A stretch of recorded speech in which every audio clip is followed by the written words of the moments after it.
Je vais vous parler de FreeWheel quand même 2 secondes. 2 secondes est un, enfin 2 secondes. FreeWheel est un acteur de la tech relativement important pour la CityWheel streaming.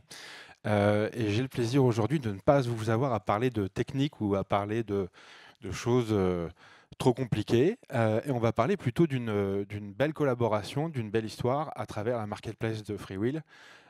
Et en l'occurrence, la collaboration entre Canal+ Brand Solutions et Warner Bros. Discovery. Et du coup, ma première question va à Estelle de Warner. Il y a un peu moins d'un an, pardon, tu choisissais de travailler avec Canal+ Brand Solutions pour la monétisation des inventaires Max. C'était d'ailleurs pour nous un lancement global, puisqu'on a lancé Max un peu partout. Quelles étaient tes motivations pour travailler avec Canal et quels étaient les objectifs et quels ont été les résultats au bout de presque un an? Bonjour à tous.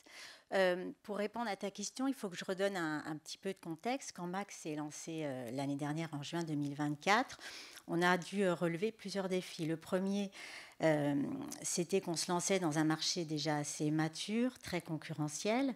Le second, il fallait faire connaître auprès du grand public l'offre Max qui regroupait pour la première fois les marques fortes qui sont Warner Bros, HBO et Discovery. Et nous étions la première plateforme de streaming à avoir intégré dès notre lancement l'offre avec publicité. Donc, preuve vraiment de notre confiance sur ce modèle hybride. Donc, il nous semblait vraiment stratégique de nous associer à une régie externe. Et c'est le choix qu'a fait la France. On est un des rares pays en Europe à avoir pris cette voie. Et c'était important pour nous de capitaliser sur l'expertise de Canal Brand Solutions pour rassurer le marché, pour répondre aux attentes des annonceurs et des agences médias. Et on a pu ainsi capitaliser sur l'expérience de la régie, proposer, garantir aux annonceurs un environnement premium avec notre catalogue, tout en étant aligné sur les standards du marché, que ce soit d'un point de vue commercial ou technique. Les annonceurs ayant la possibilité de communiquer uniquement sur Max avec nos titres phares ou des univers comme Harry Potter ou DC, ou bien alors à travers différents packages. Je pense notamment à l'offre Stream Plus qui est très attractive et qui permet d'avoir accès à 3 plateformes premium avec un CPM unique, donc un accès très simplifié. Et ce qui était aussi intéressant avec Canal Brand Solutions, c'est qu'on a un ADN commun.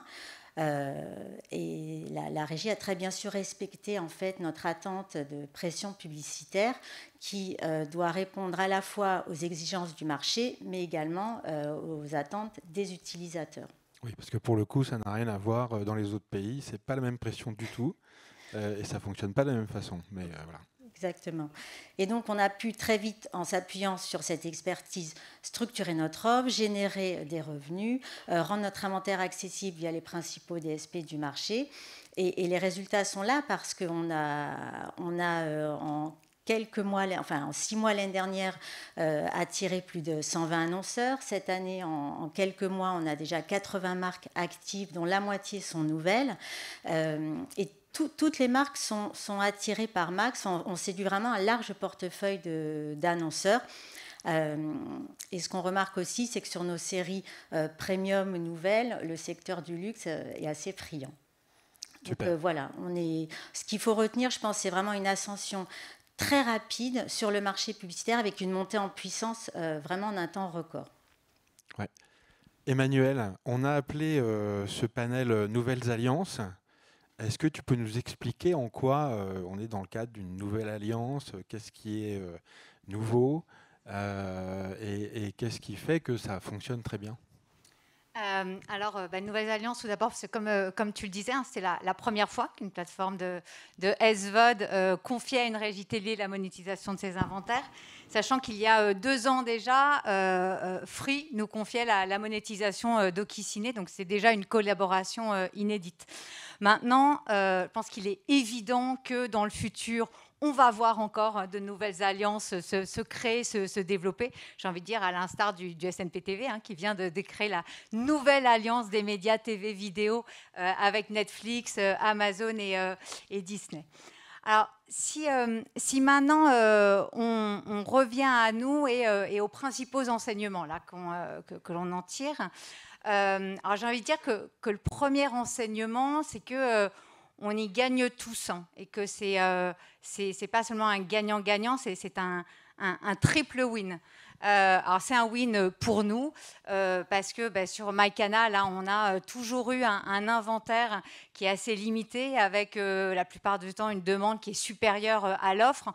Donc c'est vrai que nous, au travers de ces alliances, ça nous a permis de pouvoir considérablement augmenter la taille de nos inventaires en restant sur des inventaires qui sont des inventaires très premium et qui plus est avec des audiences qui sont également complémentaires à celles de MyCanal.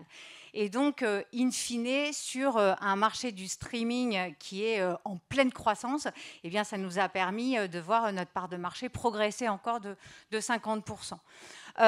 C'est un win, j'ai envie de dire, pour nos partenaires. Et tu en parlais, Estelle, effectivement, des partenaires qui peuvent tirer de cette collaboration des revenus qu'ils n'auraient pas atteints sinon.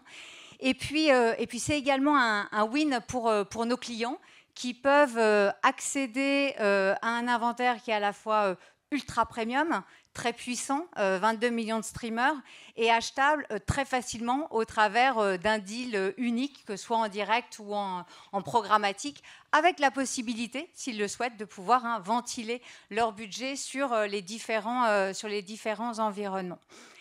Et puis le deuxième enseignement que l'on en tire, et on l'a bien vu ici, c'est que pour que cela fonctionne, la tech joue vraiment un rôle majeur. Parce qu'effectivement, il est primordial pour nous de pouvoir piloter de façon agile les campagnes sur l'ensemble de ces environnements, de pouvoir gérer des compétitions entre des deals qui sont des deals en direct et des deals programmatiques, sachant qu'aujourd'hui, la programmatique, c'est en gros 40% de nos achats. Et puis également de pouvoir avoir la main sur tout le setup des règles publicitaires chez nos partenaires, avec des règles publicitaires qui vont varier en fonction des environnements, en fonction des typologies de contenu, en fonction de leur durée. Avec, et je pense que c'est important de le préciser ici, quel que soit le contenu, on est extrêmement attaché à l'expérience publicitaire, que ce soit pour les utilisateurs, mais également pour les marques, ce qui signifie que de façon volontaire, nous avons, quel que soit le contenu, limité le nombre de coupures publicitaires et que vous ne verrez jamais plus de 4 spots au sein d'une coupure publicitaire. Et ça, c'est un engagement fort que l'on prend vis-à-vis de nos clients. Et je précise, j'en profite, que dans l'ADN commun des deux marques, il y a FreeWheel. Vous êtes sur la même plateforme publicitaire et donc ça aide beaucoup. Mais on ne se limite pas à ça, on est très ouvert aux autres, bien évidemment. Toujours à propos de cet ADN, Estelle, est-ce qu'on peut s'attendre à de nouvelles annonces sur Max, à plus de choses ? Alors, on travaille, c'est les prémices sur un projet qui me tient beaucoup à cœur, qui est sur l'univers du sport, puisqu'on travaille avec les équipes éditoriales d'Eurosport et de Max autour d'un projet sur une nouvelle offre de sport. Ce projet repose sur la création d'un rail dédié au sport, intégré au parcours utilisateur du pack standard de Max. Et l'objectif serait en fait de faire accéder en fait à ses abonnés aux différentes offres d'Eurosport, leur montrer un peu la richesse du catalogue au travers les piliers majeurs, le cyclisme, les sports d'hiver, le tennis et les Jeux olympiques. Donc, offrir un accès sur une sélection d'archives emblématiques, soit sur les Jeux olympiques, les temps forts ATP ou les Coupes du monde de ski, créer des formats courts dédiés sur les grandes compétitions, des résumés et également les grandes tendances sur les grands sportifs. Et en fait, ce projet vise vraiment à renforcer la valeur perçue du pack standard auprès de nos abonnés, diversifier les usages et mettre en lumière en fait la richesse du catalogue d'Eurosport auprès d'un public plus large. Voilà ce nouveau projet. Qui est très aligné. avec Canal. Ouais, mais merci Estelle d'avoir pu partager ici un peu en exclusivité. C'est les développements sur lesquels tu travailles. Alors forcément, hein, comme tu disais, alors ça résonne beaucoup chez Canal. Forcément, le sport, ça a toujours été un pilier très très fort de la régie. Et donc, on se réjouit de ces annonces parce que ça va nous permettre de pouvoir proposer aux annonceurs en digital d'élargir leur présence sur une variété de sports beaucoup plus large, très complémentaire à MyCanal. Et puis aussi et surtout de pouvoir diffuser des publicités ciblées et ce en plein cœur de l'événement. Parce qu'en effet, eh bien, avec la switching sur Max, on peut intégrer au sein de la coupure publicitaire du linéaire d'Eurosport des publicités selon le profil de l'audience. Donc on peut tout à fait imaginer par exemple qu'une marque qui est une marque présente uniquement sur certains territoires, eh bien, elle va pouvoir voir son spot diffusé en plein cœur d'une compétition en live uniquement auprès de sa zone de chalandise. Alors, oui, tu le disais, on est ravis chez Canal de pouvoir renforcer, de pouvoir à la régie renforcer cette verticale sur le sport, d'autant plus que le sport constitue un contenu qui est particulièrement intéressant pour les marques, parce que au-delà de toutes les valeurs positives véhiculées par le sport, ce sont également des contenus, au même titre d'ailleurs que le cinéma et les séries, qui génère la plus forte mémorisation publicitaire. Et en effet, c'est quelque chose qu'on avait pu mesurer avec la data Canal, où on a vu que les personnes qui sont exposées au sein de ces contenus sont systématiquement plus nombreux à se souvenir avoir vu la publicité. D'où l'importance du live aussi, de ce genre de programme. Toujours dans votre actu, chez Canal Plus Brand Solutions, j'ai vu que vous aviez lancé une solution de ciblage contextuel. Est-ce que tu peux nous en dire un mot ou deux? Oui, tout à fait. En fait, on part du constat que aujourd'hui, le ciblage contextuel, il est très utilisé en télévision linéaire pour permettre aux marques de pouvoir mieux adresser certaines populations spécifiques. Or, aujourd'hui, le contextuel, il est finalement très largement sous-utilisé en CTV, alors que, et notamment grâce à l'IA, eh bien, on pense que le contextuel offre de nouvelles perspectives qui sont extrêmement intéressantes pour les marques, et notamment en termes de ciblage. C'est vrai que sur le ciblage, aujourd'hui, le marché attend beaucoup, et peut-être un petit peu trop, du ciblage data à partir de data tierce. Je m'explique. Quand on parle par exemple de la data retail, la data retail, c'est une data qui est extrêmement qualitative, puisque effectivement, elle va permettre d'adresser des personnes à partir d'un comportement d'achat avéré. En revanche, elle a quand même certaines limites. Tout d'abord, elle permet d'adresser des demandes que d'une certaine catégorie d'annonceurs, mais aussi quand on active de la data retail, on va toucher les clients qui sont les clients de l'enseigne uniquement, ensuite eh bien, ceux qui ont donné leur consentement, et puis enfin ceux que l'on va pouvoir réconcilier avec le média.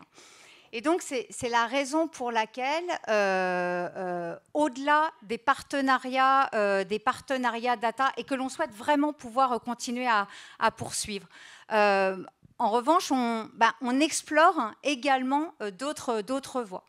Et c'est dans ce contexte que l'on a mis en place un partenariat avec Implicit. Alors, Implicit, très rapidement, ils ont un contrat exclusif, un accord exclusif avec Médiamétrie qui leur permet de pouvoir collecter et d'analyser toutes les données de surf des 20 000 panélistes Médiamétrie, donc ils sont représentatifs des internautes en France. Et grâce aux milliards d'événements qui sont ainsi analysés par Implicit, on va avoir la possibilité de pouvoir créer des cibles sur mesure. Donc, par exemple, je vais pouvoir créer à partir des données du panel une cible de personnes qui, je sais pas, recherchent, s'informent en ligne sur des produits de coloration pour les cheveux ou qui achètent ce type de produit en ligne. Voire également, si je suis L'Oréal, ça pourrait m'intéresser aussi d'identifier des personnes qui vont sur le site de L'Oréal. Et implicite, eh bien, va me sortir les profils qui sont les plus proches et également tous les contenus vidéo qui sont les plus affinitaires pour pouvoir les toucher, que ce soit sur MyCanal, sur Max et sur Okiciné. Parce que, en fait, on est convaincu que le futur du ciblage en CTV, eh bien, il passera par cette association entre du ciblage comportemental et du ciblage contextuel pour permettre aux marques de pouvoir toucher le plus efficacement leur cible d'acheteurs. Merci. Je vois qu'on a encore un petit peu de temps, c'est super, parce que vous êtes deux acteurs, avant de faire de la publicité, vous êtes des acteurs de contenu. Et je crois, Estelle, que tu peux nous donner un petit avant-goût de ce qui va débarquer sur Max prochainement. Donc je ne sais pas si tu veux dire 2-3 mots avant. Oui, quelques mots avant de présenter la bande-annonce. Déjà, je voulais dire aussi que Max était présent dans 75 pays. Donc c'est plus de 117 millions d'abonnés sur l'échelle internationale. 2 pays viennent d'être lancés, qui sont la Turquie et l'Australie. Et en début 2026, 3 marchés majeurs, l'Angleterre, l'Allemagne et l'Italie. Et dans ce contexte, quelques mots sur le line-up en France. Donc, dans quelques jours, on va avoir la très attendue saison 2 de The Last of Us. En mai, la 3e saison de And Just Like That, de Gilded Edge, Peacemaker, la série horrifique Welcome to Derry. L'année prochaine va arriver le préquel de Game of Thrones, Night of Seven Kingdoms. Et je peux vous dire que la nouvelle saison d'Euphoria est déjà en cours de tournage. Ça, c'est pour la partie internationale. Et puis un petit focus sur les productions françaises qui deviennent stratégiques vraiment pour Max en France. On a lancé l'année dernière Une amie dévouée portée par Laure Calamy. Là, on vient de lancer Le sens des choses, tiré du livre de Delphine Orviller, Vivre avec nos morts. L'actrice a eu le prix de la meilleure interprétation en série Mania, donc on est plutôt fiers de ce début. Et puis vont arriver d'autres séries. Enfin, l'objectif, c'est vraiment tous les trimestres de lancer un docu-fiction ou une série. Arrivera aussi Malditos, un western moderne sur les communautés gitanes, et d'ici la fin de l'année, une belle série, Merteuil. Donc voilà, je te laisse découvrir en images si ça fonctionne. Le gros bouton vert.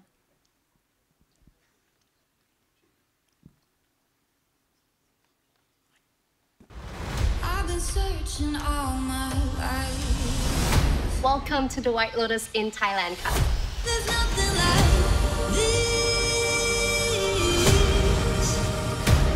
this. This is very exciting.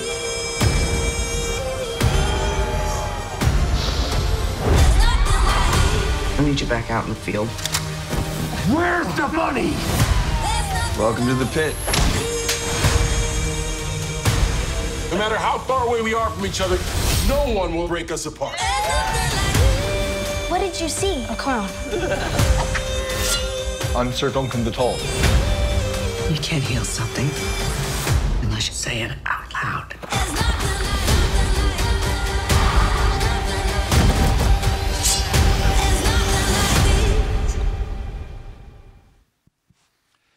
Voilà, j'espère que ça vous a donné envie, que vous allez rester abonné ou que vous allez vous abonner maintenant.